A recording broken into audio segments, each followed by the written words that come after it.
Issue 101, Lecture 17, Part Anti-Slavery versus Abolitionism.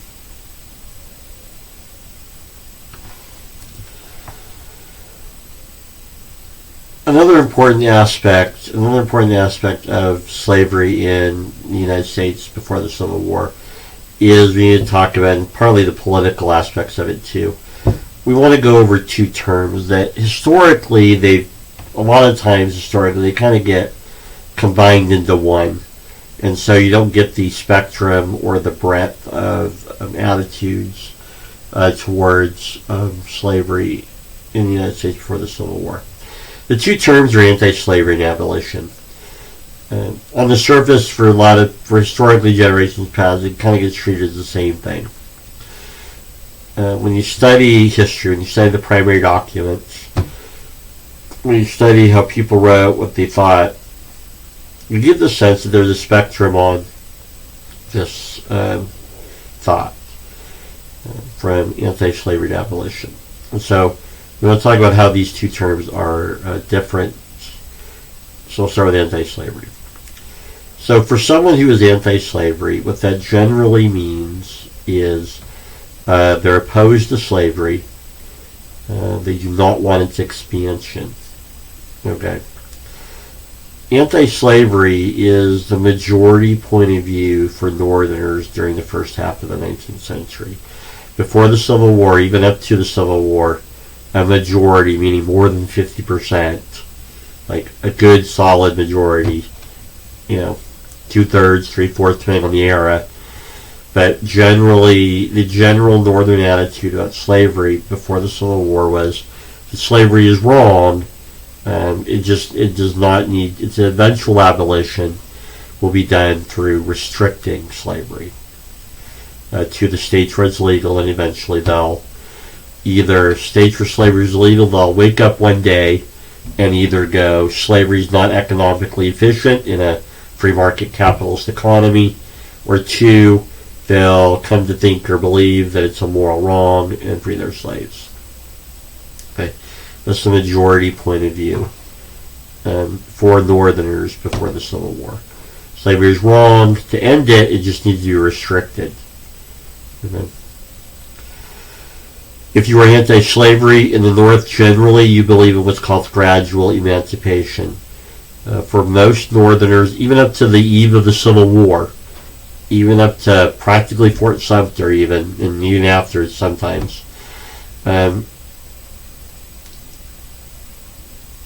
very few Northerners wanted a war or thought social chaos or a war was the appropriate way to end slavery. That slavery should not be ended by armies marching south and forcing people to participate in the economy they want them to. And so anti-slavery people generally are gradual emancipation. Laws should be set up to gradually emancipate slaves as they go. It can be when you reach a certain age you're free, or it could be you're free, or everyone after this date, born after this date, is free, or something, rather than everyone being freed at once, causing social chaos, or having a war to end slavery. They would view that as inappropriate. For most Northerners, the way slavery was going to end in the South was the way it ended in the North. How did slavery disappear in the North? Did a war do it? No.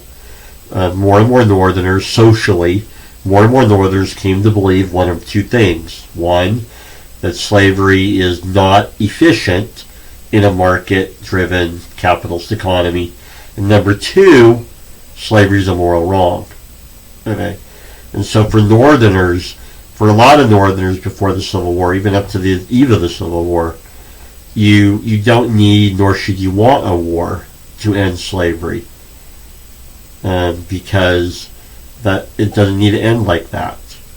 Did the French and British empires, did they end slavery after wars to end slavery? No.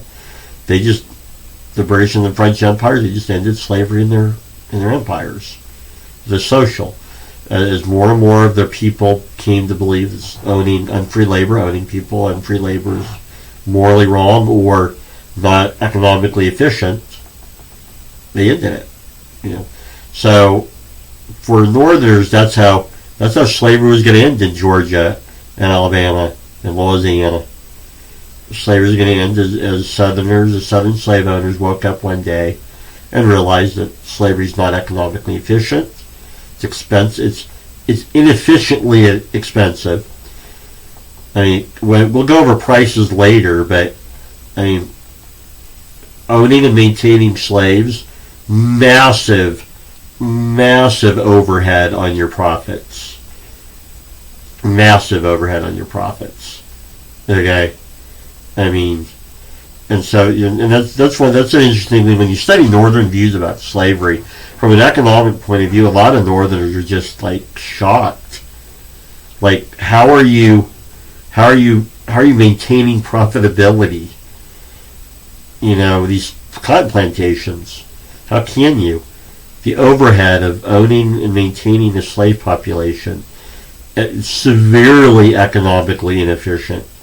You know, that's one way slavery ended in the North, is as business and factories in the North came to look at their overhead going, you know, it's a lot cheaper just to pay your labor, pay your employees a wage, and they go worry about themselves. You don't have to maintain them for the rest. You know, like with a slave, you've got to maintain them for the rest of their life, even in their unproductive years. You know, so for a lot of Northerners, it horribly inefficient, massive overhead, massive drain on your profitability. Just, you know, so, you know, and so for Northerners, that's how it's going to end in the South. Just, you know, just wake up one day and go, you know what? This is cutting into my bottom line. It's way cheaper just to pay your labor a wage, and they go worry about themselves. They worry about their own food. They worry about their own health, and you know, and when they're not productive, you don't have to take care of them anymore. You know, like slave owners, when their slaves are old and no longer productive, you still got to maintain them. You still got to feed, clothe, and house them. You still got to, I mean, and so for Northerners in a capitalist market-driven economy, it's a lot more efficient. Just pay them a wage, and they worry about all that. And so for a lot of Northerners, the idea of, you know, violence to end slavery, well, no. They'll just create social chaos. So that's a big thing for anti-slavery people. Violence is not the answer. And again, that's the majority point of view, even up to the eve of the Civil War and into the Civil War. Okay, is just in general even if we could go to 1860, talk to 10 random Northerners, say in Boston, and ask them, hey, do you want to have a war to end slavery? All 10 would say no. Well, 9 out of 10 would say no. One might be an abolitionist. Okay, 9 out of 10, 8 out of 10 would say no. No. I mean, slavery is going to end on its own. Okay. It just needs to be restricted. No slavery out west. Yeah. You believe slave owners should be compensated for loss of property. And again, you'd rather have slavery than social chaos. You go to the North and ask people, would you want to have a war that causes destruction and violence to end slavery? No. Yeah. Do you want to have all 4 million slaves freed at once? No. I mean, that would be nuts. The chaos on the economy. 4 million people, uneducated, no rights, poor treatment, uneducated and housed all of a sudden. You know, and so for a lot of the anti-slavery people, which is the common opinion in the North, is, well, no, gradual emancipation, slave owners compensated for loss of property, slavery just needs to be restricted. Abolitionism, you know, for most of the period we're talking about, they are the minority point of view. They're the crazy people. Okay. As we get into the Civil War, they seem less crazy, but definitely the 1830s and 40s, abolitionists are not the popular opinion. Abolitionists believe in immediate emancipation. Any social chaos you get from freeing all your slaves at once That's just a consequence of owning slaves. It's just, gotta deal with it. No compensation for slave owners, of course not. And violence is not only okay, it's necessary. It's how it's going to end. Haiti is your example. 1800, it's 1803 or 1808, I can't remember, but 1808, I think. But Haiti, you have a slave revolt in Haiti, where black slaves take over and they win. They take over the government. Black slaves in Haiti, they win their war. They take over the government. That's for abolitionists. That's the example. Not in the north. Not the northern example where northern colonists just decide that it's not economically efficient and it's morally wrong. But for abolitionists, no, it's Haiti. Haiti, the example where Haiti slaves, black population, African population, Afro-Latino population, they rise up and overthrow the government. Okay, that's what abolitionists think is going to happen. Violence is necessary to end slavery. Okay, and for a lot of abolitionists, they saw slavery in apocalyptic terms. That Christ is going to come and destroy the wicked, and those wicked are slave owners, and so they see the slavery as a political issue, but as a moral religious one, where it's good versus evil. And there's a lesson in that today. What happens when you start to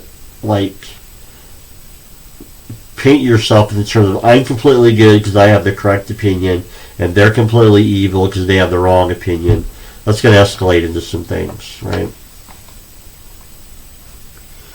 And so you have those two aspects, anti-slavery and abolition.